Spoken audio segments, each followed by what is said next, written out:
man. All right, guys, quiet down here. We're trying to start a show, and I got a bunch of guys rattling off in the background. Hey, everybody, I'm your host, Peter Brown, and as always, I am joined by Uncle Ed. Say hi, Ed. How's it going, guys? Man, we've got a great show for you guys today. We're talking to Julio, El Chiva Mayor Ramos. And we've had him before. We had him on the Ultras Alive show back when we used to podcast, and we didn't get to see him face to face, but now we can see him. Yeah, so, this is gonna be cool. Yeah, so let's welcome on El Chiva Mayor. Am I saying that right? Yeah, gringo. Yes. I mean, that's how you do it, right? You got it right. All right. Do I always get it right? Not always. Not always. Well, I mean, I don't know what I'm writing. I mean, I copy and paste sometimes, and then have to type it other times. Well, let's first introduce Julio. Let him say hi to everybody. All right. So what's up, guys? What's up, guys? Julio is a member of District 9, I believe. Am I correct? You are correct. Founder, yes. I think. Yes, one of the fun over at LAFC. So we figured in this show, since it was announced that Inter Miami's first game will be in LA against LAFC, we figured now is a great time to get to know LA before we play them and get to know them through their fans. So we wanted to bring back Julio, who we had on our old show, Ultras Live. So it's great to have you once again. Well, thank you, guys. Thank you for having me. It's a pleasure, and then welcome to the league. Hopefully you guys have a phenomenal first season, but not in the first game, though. Julio, well, first of all, I got to apologize because my compadre over here, Peter, he messed up a little bit on the preview, and he's kind of a gringo, so he asked that he wasn't too sure about writing down the Chiva Mayor. No. I was sure. I wrote it. I mean, I was confident it was right. What's wrong with that? Well, it said, what was it? My major... El Mayor Chica, man. Like, was like, what? Yeah. Nah. A big girl is basically Well, so I was like, man, we haven't even played a game, and these guys are already mocking me. What the hell's going on, Yeah. I mean, what's wrong with that?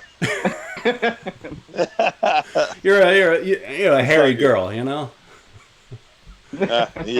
But no, it's I don't always know what I'm writing when it's in Spanish. And the funny thing is, and I've talked about it many times, is I go to Colombia all the time. You'd think I'd get this down by now, but I don't know. I mean, you go to Medellin, everybody speaks English, so there's a lot of it. So I don't have to worry about it too much. But you'd think I'd figure it out by now, but gringo, what can I tell you? It's so good. It's so good. Let's get starting off. The first time we talked to you, there was still a Chivas USA was closing down, I believe, if I'm not mistaken. And actually, we talked right after Chivas USA closed down, and we talked a little bit about LAFC, the ownership, et cetera, the beginning of the beginning. So talk about that. Talk about what it was like and the differences between Chivas and this LAFC ownership. I mean, it's like night and day. Oh yeah, definitely. So it's a huge difference, and I'll be honest with you. Chivas USA is already dead. I really, it's already in the past. I would like to focus more on LAFC. And listen, I'm a proud Chivas USA fan. I supported them since the day they were born to the day they die.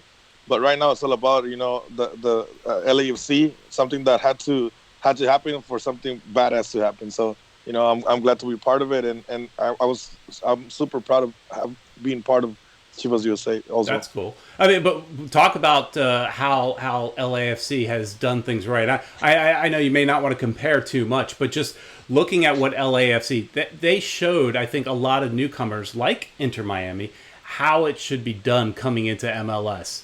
I mean, they came into the league right. Definitely. I mean, when you work shoulder to shoulder, literally, with the ownership, with the people involved in making the stadium, with the fans, with the city, which is the most important thing. I think at the end of the day, we found a formula to represent the real people of Los Angeles, and that is what's making us successful in all the ways. And that's the formula that we managed to found, and hopefully the other MLS teams can figure it out. That's true. Well, tell us a little bit more about. Well, I've seen a lot of the pictures that you've come out in. You've got Will Ferrell next to you. You gave away the supporter shield. That's got to be one of the best things ever. I mean, how did that feel? I mean, it was amazing. I think it's a little bit of a reward for all the work that we've done. And like you saw in the picture, you're behind me. There's all the leadership, and it doesn't matter who's on the front. At the end of the day, it matters who's behind you, and behind all of us. It's a strong community of leaders that are willing to put everything aside when it comes, to our groups and work under one umbrella name, and make it happen for the city. Have you had a chance to rub some elbows with some of those famous fellas? What do you mean? I mean, have you had a chance to go and have a beer with Will Ferrell or any of the other? I mean, the ownership list at LAFC is humongous. Have you guys been able to share a beverage or two, an adult beverage or two, with some of these cool owners? Definitely, man. I remember our debut in Seattle last year. We got Will Ferrell, Mia Hamm, Lamar Garcia Parra, and then the rest of the ownership. We were at a pub and we were sharing beers and singing together. Yeah. And of course, that's something that LAFC has. It has different than some other clubs that the ownership they are literally shoulder to shoulder with us. Well, I'm looking right now at there's a lot of people that are starting to pop in now to the chat room. So eventually, guys, if you want to ask some questions to Chiva Mayor, go ahead and put them right there, and we'll go ahead and ask for you guys. One of the things that I've seen with you guys, tell us a little bit about the rivalry with the Galaxy. How has that been an impact for you guys? It's called El Clásico of the, what is it? The Freeway Classic. What's the name again? Well, let me tell you something. The MLS are insisting on calling it El Tráfico, which I think is so disrespectful and it's so shameful because we want our league to be taken serious. And with a stupid name like El Tráfico, how can someone take a game serious with that name? I think it's cool. And, I mean, come on, man. Yeah, it could be cool, but at the end of the day, we're talking about football. You cannot call a derby a fucking El Tráfico, man. Come on, let's be. I'm sorry, I don't know if I'm supposed to say backwards or not, but you could, man. You can say the F word all you want. All right, man. Come on, El Tráfico. I mean, we could do a little bit better than that, and we want to be taken serious around the world. Well, right. What would you call it? I don't know, the 110 Derby, the Battle of Carson and LA. I don't know. You can call it so many other things, but not El Tráfico. You gotta admit, El Tráfico though, it's catchy. Like, look, I'm here in Florida. I don't know much about LA. I'm not like Ed, a former LA guy. I don't know a whole lot other than what I see on TV and stuff like that. But I do know there's lots of traffic. It kind of but that's everywhere. I hear LA's on another level though. I mean, I've been to Chicago, New York, and trust me, that's another level. So if you're gonna, why don't they call New York City versus New York Red Bulls El Tráfico? I mean, you know what I'm saying. I mean, I get what you're saying, but at the end of the day, I don't think it's a proper. That's a good question. What do they call their rivalry up there? Is it the Subway Series? That's baseball, probably. Like yeah, something like that. That's hilarious, man. Let me see. There's a couple of questions already, Peter. LAFC, no. No. Let's go with something else, man. Let's talk about. Well, you don't want to ask him the questions about if you want, I just don't think. Yeah, about losing to Miami. About losing to Miami. Well, that's what the chatters are asking. How bad will LAFC lose to Miami? We don't even have it. We don't even really have a team yet, and we're already talking. And we're talking smack. Hey, it's normal. It's part of football, At the end of the day, that's what makes rivalries, and that's what it is. That's what it is all about. So I don't know if we're gonna lose against you guys or not, but at the end of the day, all I gotta tell you is that you guys are gonna witness what a proper way of supporting a team, regardless of the score.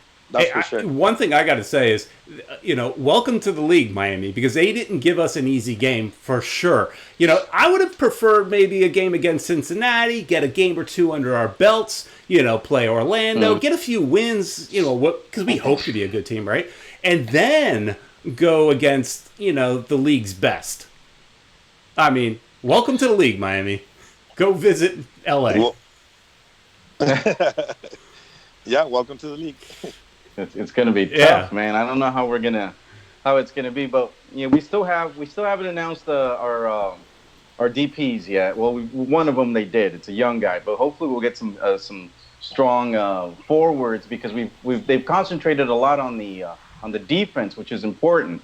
But tell us about one player that's coming from LA. I know you guys are gonna miss it, and I'm kind of glad we have him, Lee Wen. Tell us about him. A great person. I'm really asking all the Miami fans to please take care of him. He's such an amazing human being. Like we're gonna miss him a lot. You know, he was a big part of the midfield. Unfortunately, you cannot protect everybody. And I told certain people, I know they're gonna take Lee because when you're a new franchise, a new team, you need an experienced player like Lee. And he's such an amazing, like I said, a person and a player.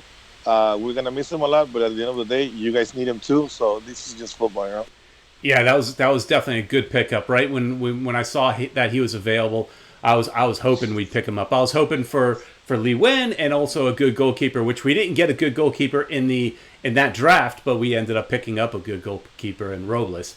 But I'm curious, and for you guys, I mean, we think here that, okay, we're going to come out swinging, we're going to come out big because we've got an ownership that's willing to spend. But I'm curious, what is somebody from LA, what is the impression of Inter Miami from outside of South Florida? I mean, again, you guys have David Beckham behind you guys. It's a huge name.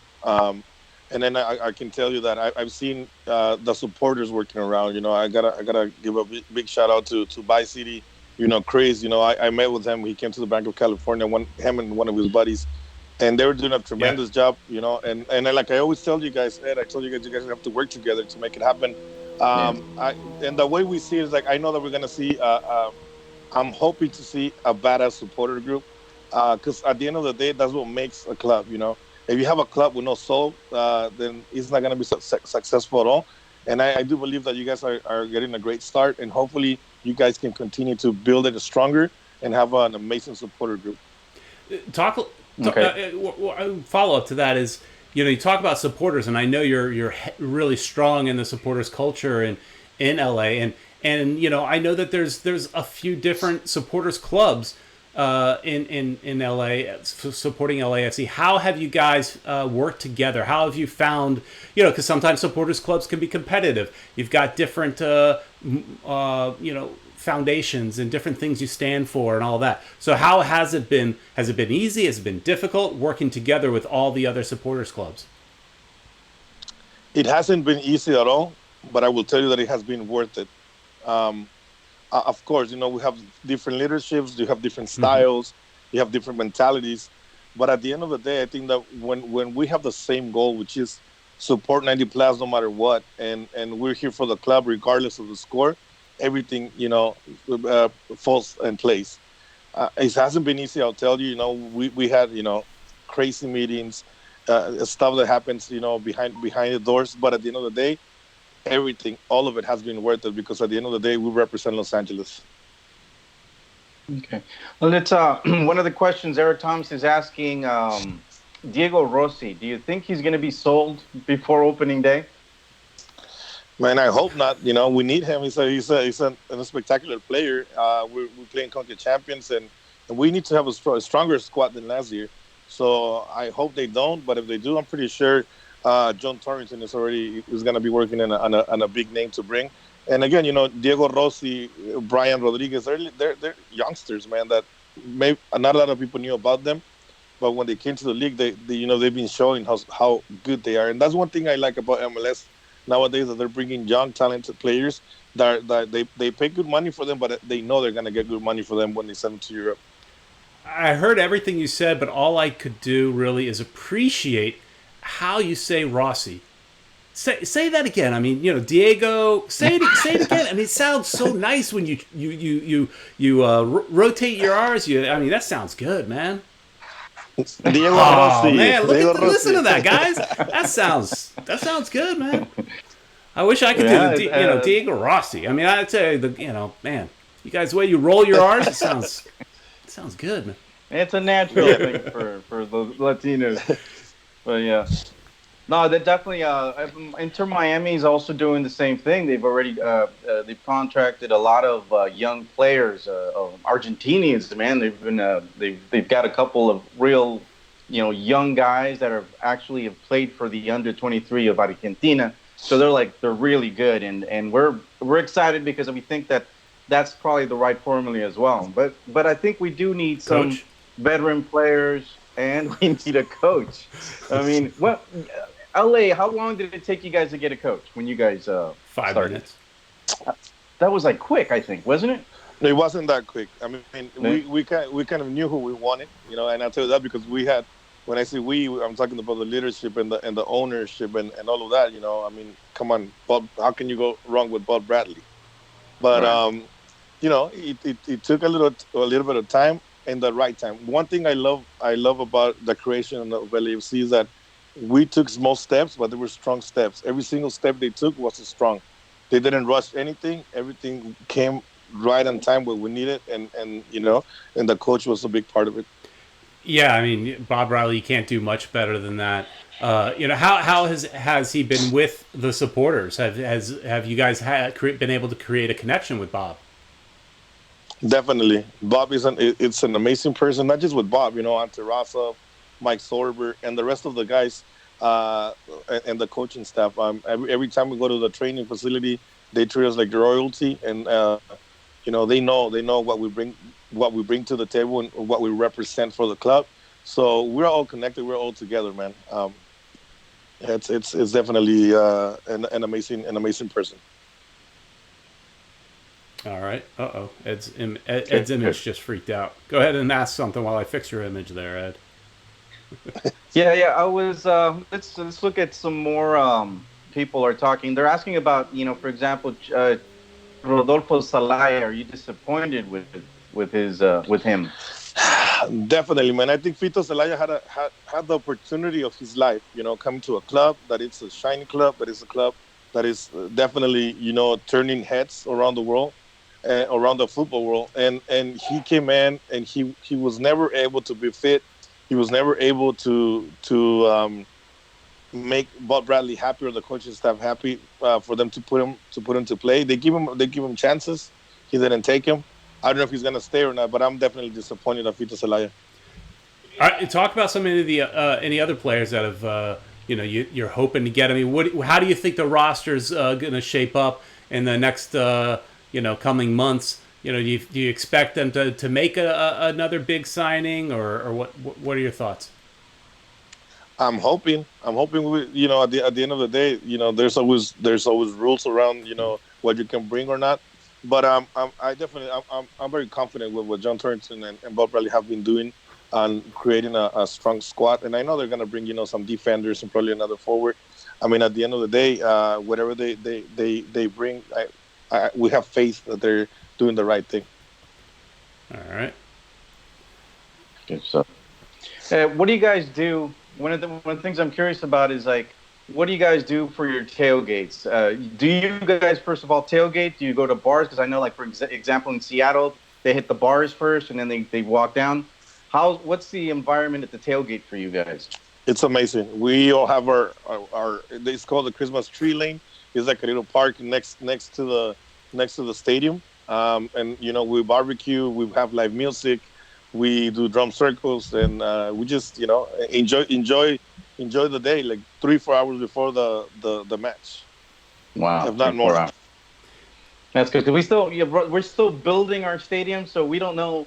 It doesn't look like there's that much parking, so we're kind of like concerned. Are we going to tailgate? How's it going to look? It's going to be interesting, but we're definitely going to have a lot of choripán. I don't know if you're familiar with choripán.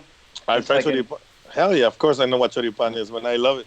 Yeah, yeah. So we're probably going to have a lot of that. So when you guys come down, one thing that I always tell the guys in our group is, like, some of them, they want to get a little rowdy and stuff, but I'm like, the battle is on the field.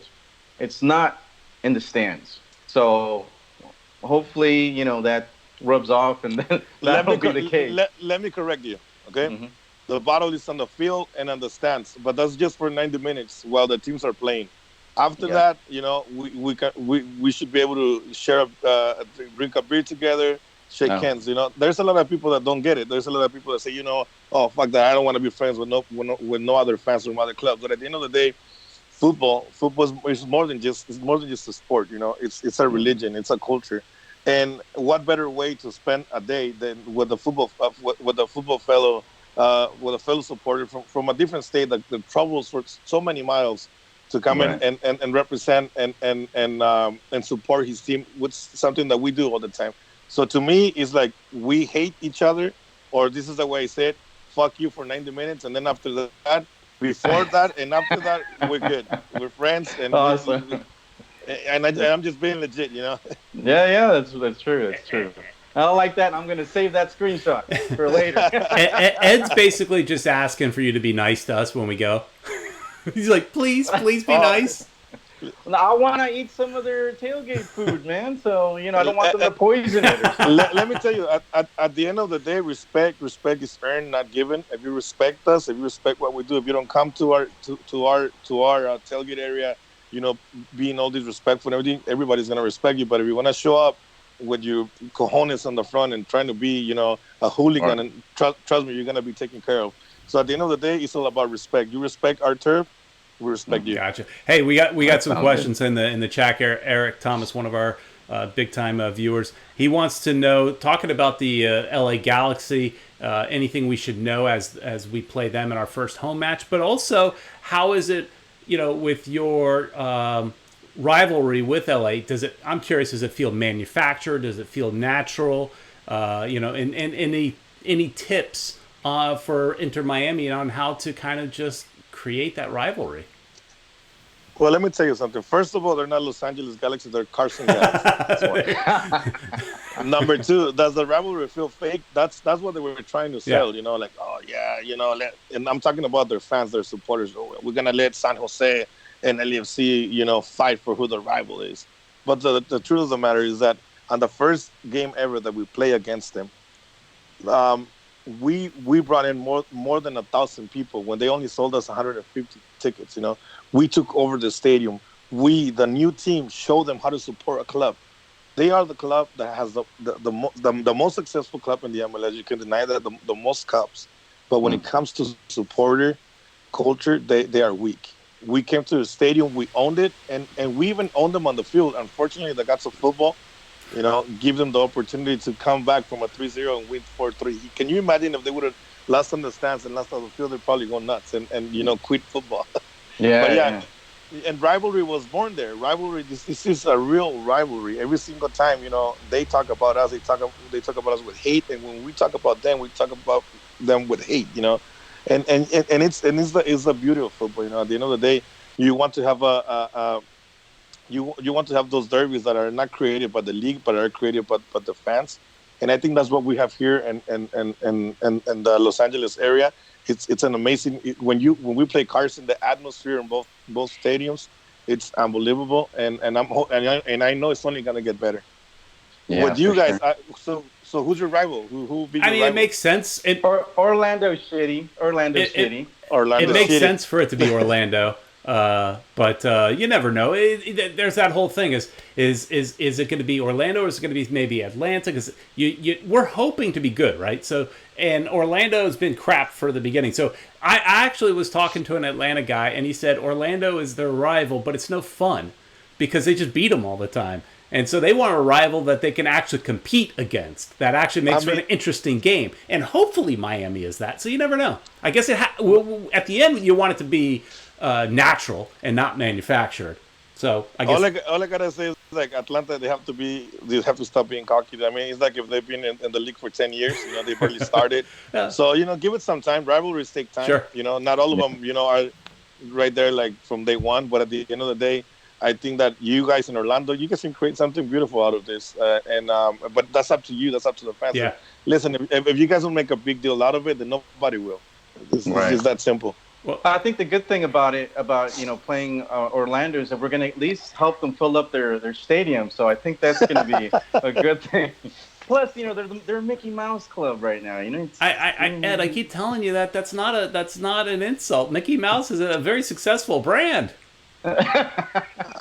It is, but I don't know. I don't know if it's that successful in the football world. So It's not in the football. Not in football, but when somebody, I always, hey, look, you don't know this, Julio, but I'm a huge Disney fan. So when somebody says it's like a Mickey Mouse is like a derogatory thing, that's a very successful. He's a closet, Orlando fan. I've been to a few games when we didn't have a team.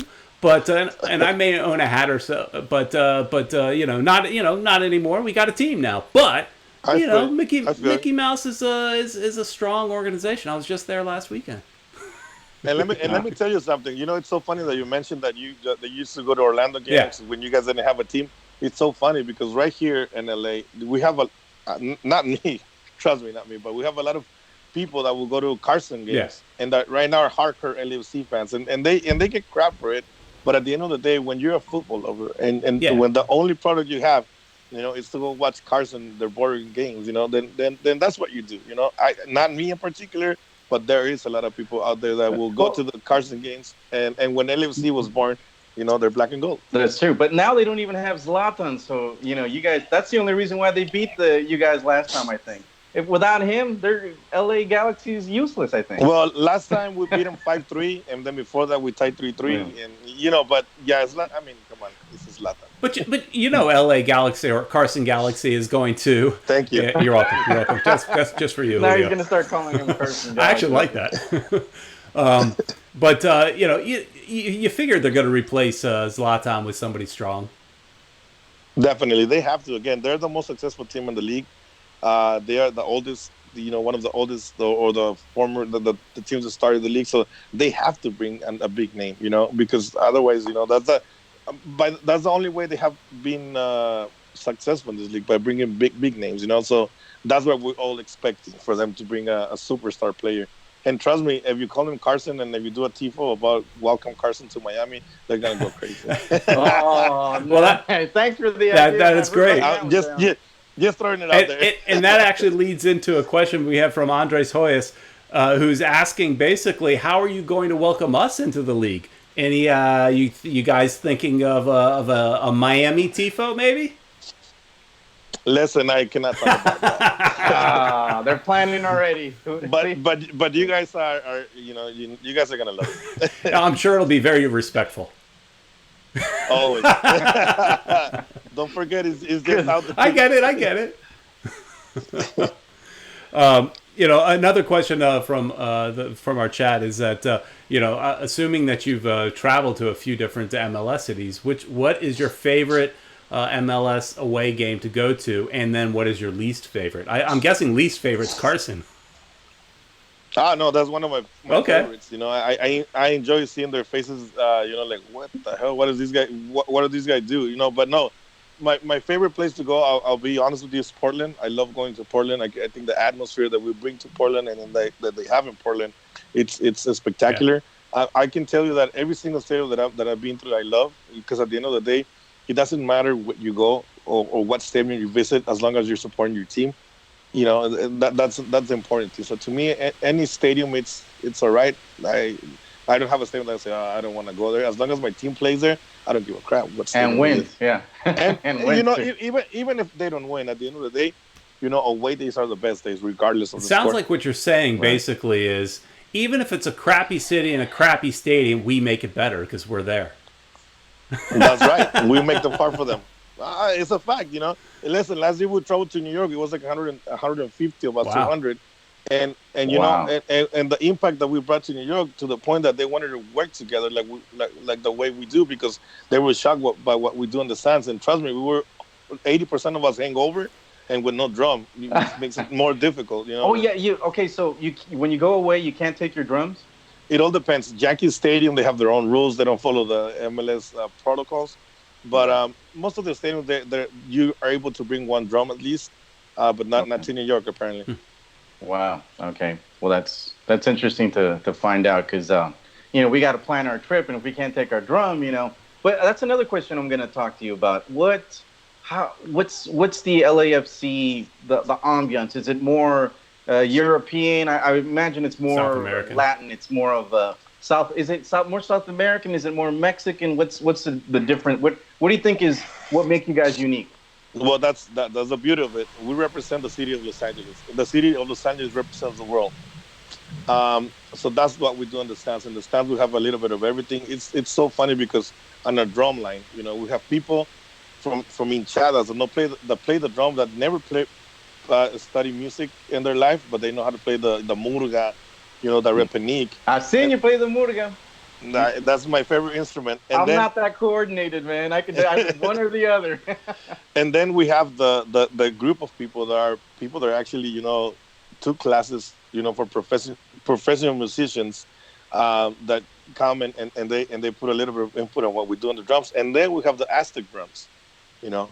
So it's like a fusion of everything, and that's the beauty of it. Again, we represent the city of Los Angeles and all the aspects. When it comes to the chants, we do English, we do Spanish, we're working in a Korean chant, but it's a mixture of everything. I cannot tell you we do it European style or Vada Brava style. It's a little bit of everything. Gotcha. I think we're going to be pretty much like that as well, but I think it's going to be a little more of the South American thing from which is cool. I think that's the way I'm seeing it, because like two of the supporters groups that are like that, Vice City and the Legion, have that ambiance, That so style, yeah. It's going to be interesting to see. But yeah, there's a few English ones, but I've noticed a lot of people don't want to do. And Peter's like, there's some English chants, but they don't want to do the same old "We love you." No, those are boring. Yeah. They don't want to do those. So we got to come up with some good English ones. Yes, yeah, definitely. I mean, it'll be 99% Spanish, and then that 1% of English. Well, let me tell you, in the North End, I guarantee you that at least 85% of the North End, it has a Latino background. So, and we still do more English songs than Spanish. So, I mean, again, it all depends on you guys. Are they original songs, or are they songs that you've heard from other places? A mixture of what we do. We have some songs that we just change the lyrics, but the rhythm is the same, and that's what everybody does around the world. Yeah. All right, that's great. Well, I'm excited for when we go to LA. I think with the team that we're hoping to put together. I think it could be it'll be a really exciting season to see another, hopefully, high level team. I mean, at least a team that's willing to spend, because when you're willing to spend, quite often, you see better results, and also spending wisely, because we have the right guy for that with Paul McDonough. So hopefully this turns out to be a lot of fun, and you guys are nice to Ed when he travels up over there. Don't beat him up too bad. Whoa, wait! No, man, we're gonna get along great, except when. I meant in the stands. I mean, don't throw anything at him in the stands. Right? Hey, as long as he brings souvenirs, we're good. Oh yeah. Some right. Cafecito cubano, Chiva, ya tú sabes. Some local beers. You guys can swap local beers. There you go. Pastelitos. Pastelitos. We'll bring them all. But also, when you guys come over here to Miami, you guys are gonna love it, man. All the great food. I was praying, to the gods of football that our away game this next year was gonna be to Miami, but unfortunately, it's the other way around. But hopefully, in 2 years, we get to play you guys, because you never know, that they're changing the format and the away games, et cetera. So I'm just hoping it's soon. Well, you guys were talking about food so much, and I go to our Future Stadium every single weekend, and I do a video on that. And every time I'm there, I wonder about food. For example, do you guys have anything interesting sold at your stadium that is very LA, or is it all just kind of like? The reason I ask is because, like, at Marlins Park, our baseball stadium, it's got some good food, man. You can get yourself a really good Cuban sandwich. And I think that's important for stadiums to have like a signature item that speaks to their city, not just normal hamburgers, hot dogs, and nuggets and all that kind of garbage. Do you guys have anything like that? I can tell you that the best food that you're going to find is in the tailgate outside the stadium. But nothing inside? Inside, we got decent food. I can tell you that. I wish we had something, better or different. Like you said, something that represents the city of Los Angeles. But overall, it's pretty decent. It's pretty decent. But again, the best food you're gonna find is when you come out of the stadium, those hot dogs with bacon, right after the game or before the match in the tailgate. Everybody's doing Yeah. their own cooking. Yeah. I just always, I'm hoping we do something interesting in South Florida. Something that, but who knows? I just compared to what I've seen at the Marlins Park, the baseball stadium, where most stadiums do crap food, but that one does something fun. And it makes it fun to go. They don't have taquitos or something. Taquitos. No tacos. They do have taquitos, Burrito? but nothing good. but not the real tacos. at least that's what I think. Okay, but again, gotcha. but the food is decent. I can tell you that. All right. And the beer, which is and actually, let me tell you something. On our supporters section, on our supporters bar, we get $4 beers into I think it's 30 minutes before the beginning of the match. We can buy $4 beers at our supporters bar. So that's something good to have. After that, it's like, I don't know, $12, $14. Oh wow! So you got to stock up. You got to stock up. Yes, you do. That's great. Good stuff, man. They're saying everybody's like volunteering. Oh, they're saying arepas. Yeah, well, that we should have arepas. Yeah, and that's normally at like any soccer game you ever been to at the old lot cart. They'd always have those little arepa carts. The funny thing is, the arepas that I have down here in South Florida, they've got the arepa, they've got like cheese in it and everything, and then they're fried up. I've been to Colombia, I don't know, 20, 25 times, I don't know, and I've never seen one of those. I mean, well, because I think they're Venezuelan. The ones that you're talking about are probably Venezuelan ones. Because the Venezuelans and Colombians, they fight over who invented. I mean, you could get a lot of arepas in Colombia, but it's like they use it as a vessel to put anything on it. Like, so you go to a restaurant and they'll have like beef stroganoff on an arepa. They'll have rice and beans on an arepa. They'll have anything you want on top of an arepa.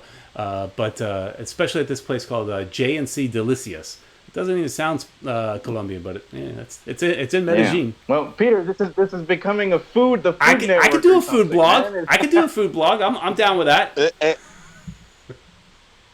That wouldn't be a bad idea. I'm getting hungry too, man. So let me ask you guys: what are you guys expecting from your club? Like now, I'm gonna turn it around. I'm gonna good. What are you guys expecting from your club, and how is the relationship between you guys and the ownership for Miami? Well, I could speak for me. The expectation is, look, they've come out of the gate talking a big game, right? So talking about spending a bunch of money, having the right people in place. So we're expecting to have an Atlanta or LAFC type of welcome into the league. Good from day one. That's what we're expecting. However, not having a coach in this late in the game is starting to get scary. So hopefully it doesn't just fall apart. As far as the relationship, as far as with our channel here, zero relationship. But as far as with supporters, I think there's a pretty good relationship. Ed, you can go into more detail on that. Yeah, as far as the supporters, they're definitely talking to us. There's 3 main supporters groups that are, that they've got our ears. They're listening to us, but there's still some negotiations to do there. Which, by the way, I'm going to talk to you, Julio. I'm going to give you a call and ask you about a couple of things. But for the most part, it's pretty well. And like Peter was saying, we expect this team to be, come off the blocks, sprinting. Yeah, that's what they've told us. They've got some good, young players. We just need to complement those with a Cavani, a Silva, a Suarez, something like that. And then, people get even more excited. I'm more excited about this team. I think there's a lot of general excitement.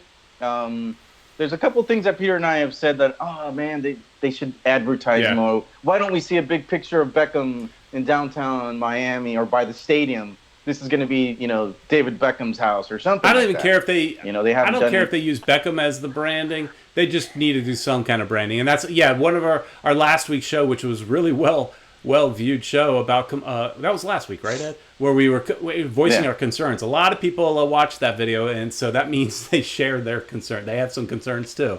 And there's I'm curious, how was it when LAFC was launching? was the logo and the colors, were they all over the city 6 months before the launch, or was it literally like 1 month before games start? It's funny when you mention about the billboard of David Beckham, in downtown, etc. At the beginning of the club, that's something that I will tell the people from the front. Like, what's going on, man? You guys are not promoting the club at all. You guys are not doing, like, what the hell, But, it came down to us, the fans, the supporters, being the ones that were supporting the club, and that way you create a more organic support for the club. Our hat, the LAFC hat, became something iconic that you didn't need no commercial, you didn't need no billboard. That hat, will tell the people in the city of LA that there's a new team coming somehow. And I guess it's just a different marketing. I don't know. And I was gonna ask you, how is the people of Miami, taking these new soccer team coming to the city? Because I'll be honest with you, I don't know a lot about the football culture in Miami. Something I know for sure is that regardless in any part of the United States, the immigrant community, we are football lovers. Football has existed in the United States forever through us, the immigrants. Yeah. We are all just waiting for a product that is going to give us something that we left behind, in a country. So well, that's something that happened here in LA, and I don't know how football is, how important is football in Miami. Well, for us, Peter's wearing a few old Fusion jersey, aren't you? Yep. See, look at that old Fusion. Miami, when Fusion was around, they, marketing was very primitive. A lot of people didn't know that the team existed. I can tell you from us, that we've been a Fusion fans and now Inter Miami fans. It's taking a long time. There was a time when it was only Peter, Julio, who's the president of the Southern Legion, and myself. We were like the only three that were trying to find a way to bring ownership to Miami. We were sending out emails and stuff like that. We were going crazy. We worked so hard that we got Don Garber to meet with us one time in Fort Lauderdale. And he begged us to leave him alone.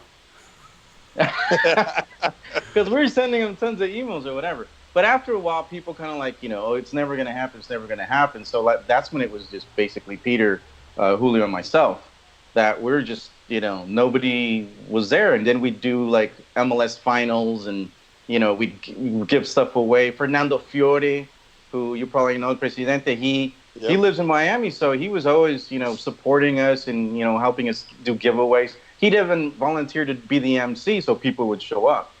So little by little, it started growing. And like this year, our supporters group, started, more and more people started showing up. And now it's great because we have a weekly, we meet up every Saturday to play soccer, pick up soccer. And they go to this place called Urban Soccer 5, and people are playing soccer. We have a barbecue, and now we get like 100 people show up. Before it was only like 3 or 4 people showing up. So it's growing organically, and we start doing the drums, and it's great. I think by the time opening day comes, we got a few months to go. I think we'll have a couple hundred people in the showing up to those events. Yeah, and I would say the supporters culture has grown quite a bit since those Fusion days, and everything Ed's saying is right. Where Inter Miami is struggling, just like every other team has in South Florida, is your casual person doesn't even know the team exists. People still are saying stuff like, "Oh yeah, I heard Beckham's gonna put a team. It's Miami FC, right?" I'm like, no, that's the lower division team. Yeah. They don't even know. Right? And so Inter Miami has to do a better job of reaching out to that casual fan because, you need everybody. And I want to see the entire city wearing black and pink, and that's not happening. So the supporters are definitely doing their part, just like you guys you talked about in LA. You guys are really the biggest promotional engine for the club, and that's what we are. And that's what this channel is all about. But the team itself needs to step that up and hasn't really done it so far because there's going to be games where there's you need to lean on those casual fans to create that demand. It's going to happen. So, and also to create new fans. So there needs to be more of a buzz happening with a casual soccer fan. They do a lot of social media. I think but that's they're looking towards the millennials more. But the Yeah. ones with the money are the baby boomers and Generation Xers, man. Like Right. us. So Yeah. those are the people that they need to concentrate on. We're a little bit more basic. We put me a billboard and that'll catch my attention. Or maybe even on the radio, because when I go to work, I listen to the radio. But Yeah. that's some things they should think about more and stop listening to these kids that are telling you how you're supposed to run marketing nowadays. Yeah, I want to see that new Hard Rock Casino. I don't know if you've seen it, Julio, but we have a new Hard Rock Casino that's in the shape of a guitar, and it's all lit up. It looks amazing. I want to see that sucker in all pink. I want to see him I think the team is, well, at least before the first home game, they need to pay to get all pink up there. I don't care what it takes. It looks literally that's another giant guitar. I mean, that's cool. Well, what do you think about the color pink? Our colors, pink and black, is basically what it is, right? Yeah. Pink and black. Yeah. I love it. To be honest with you, it's a really nice combination of colors, and I know your uniform. It's beautiful. Not as good as black and gold, but it's almost there. Now, Ed, let me ask you: have you guys brought this to the attention of the ownership? The more advertising, the more maybe a commercial, radio. Have you guys? Well, we know they watch this channel, so there's that. But I think some of those concerns have been brought up in those. We do have some supporters there's a supporters leaders kind of group that has, what is it, monthly, I think, meetings with the team, Ed, and I'm sure those kind of concerns have been brought up there. I've only participated in one of those meetings, but like I said, we know they watch this show, so that's a positive. So they hear our concerns, but I think they've got their plan. And they're going to stick with their plan. We just may not necessarily agree with the plan, but they've got a plan. That's all we can do. And we got a team, so that's all. That's all we care. At the end of the day, that was our. At the end of the day, I'll nitpick on this radio on our it used to be a radio show, on this YouTube channel. I'll nitpick all day, but at the end of the day, I'm so excited. I got a team to go see. We were talking about supporting Orlando and going to Orlando games when and I know you didn't go to Carson, but the way the type of fans that I was, and Ed was to some extent, is I would support any local soccer. I was going to the Fort Lauderdale Strikers games. I'll go to Miami FC games. Heck, I'll go see Boca United, which is a lower division team. I'll go see anybody that's a Florida-based team. So support all local soccer. But now we've got the cream of the crop. We've got the MLS team that we've wanted and we've worked so hard for. And so we're super excited to, regardless of whether or not they're doing everything perfect and everything we want them to do, at the end of the day, we're going to be there to support them. And we're just excited that I'm not too gray by the time they start playing. Just a little bit of gray. Not too bad. and I was going to tell you, enjoy every single moment of it. The good times, the bad times, because at the end of the day, this is something that we love, Football. I'm pretty sure that for you guys, it's a religion. It is.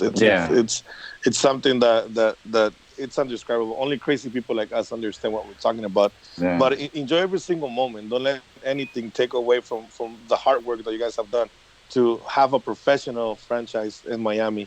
And now that you guys are months away from witnessing that, and just enjoy it, guys. Enjoy it.